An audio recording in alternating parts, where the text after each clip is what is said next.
السلام علیکم دوستو، اگر آپ کے والدین فوت ہو چکے ہیں تو آپ نے ان کے لیے 5 کام لازمی کرنے ہیں، اور یہ 5 کام ہمارے پیارے نبی حضرت محمد صلی اللہ علیہ وسلم نے کرنے کے لیے فرمایا۔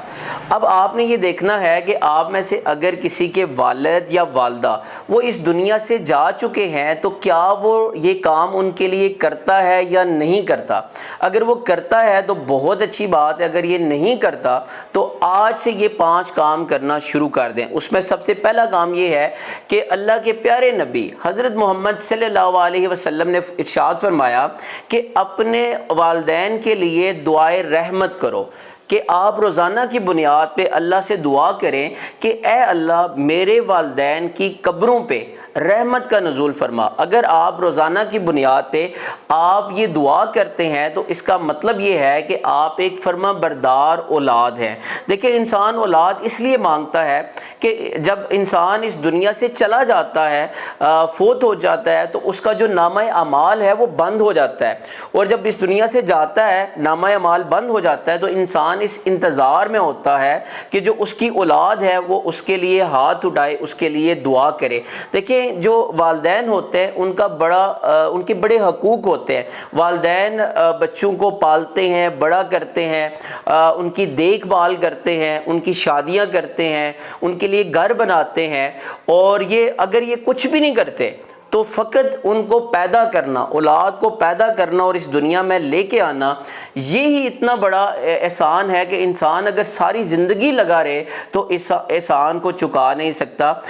کچھ اولاد ایسی ہوتی ہے کہ وہ بجائے اس کے کہ وہ اپنے والدین کا شکر ادا کرے، بلکہ وہ گلے شکوے کرتی ہے کہ ہمارے والدین نے ہمارے لیے کیا ہی کیا ہے۔ سب سے پہلا کام جو آپ نے کرنا ہے کہ وہ اپنے والدین کے لیے رحمت کی دعا کرنی ہے۔ دوسرا کام، ہمارے پیارے نبی حضرت محمد صلی اللہ علیہ وسلم نے فرمایا کہ اپنے والدین کے لیے دعائے مغفرت کرو۔ پہلا کام دعائے رحمت اور دوسرا کام دعائے مغفرت، کہ اے اللہ کہ میرے والدین سے اگر کوئی غلطی سرزد ہو گئی ہے، انسان کیونکہ غلطی کا پتلا ہے، انسان سے جانے انجانے میں کچھ غلطیاں ہو جاتی ہیں، تو اگر میرے والدین سے کوئی غلطی ہو گئی ہے تو اس غلطی کو معاف فرما، اور ان کی جو صغیرہ اور کبیرہ گناہ ہیں ان کو معاف فرما، اور ان کے ساتھ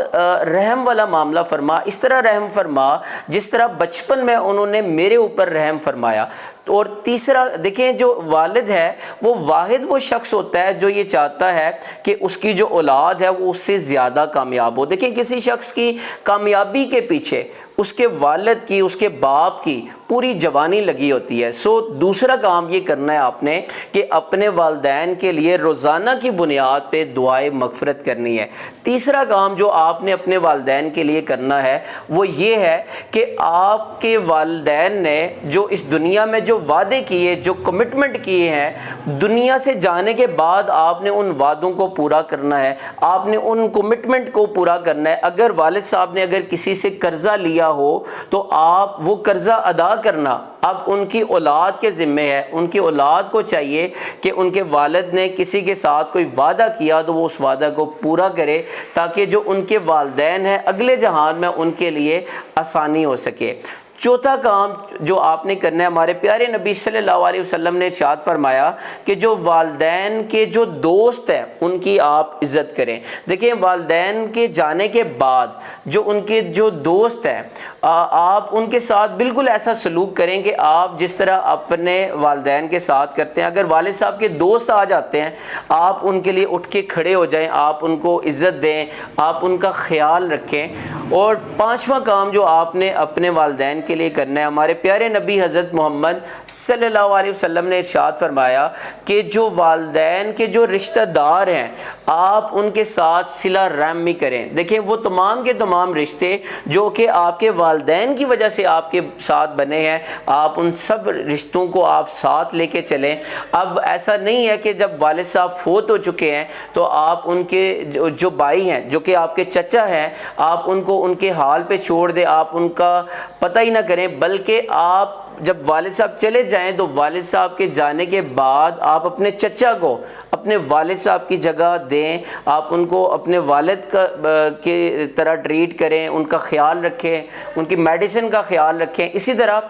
آپ کی جو والدہ ہیں، والدہ کے جانے کے بعد جو ان کی بہن ہے جو کہ آپ کی خالہ ہیں، آپ ان کو اپنی ماں کا درجہ دیں، ان کا آپ خیال رکھیں۔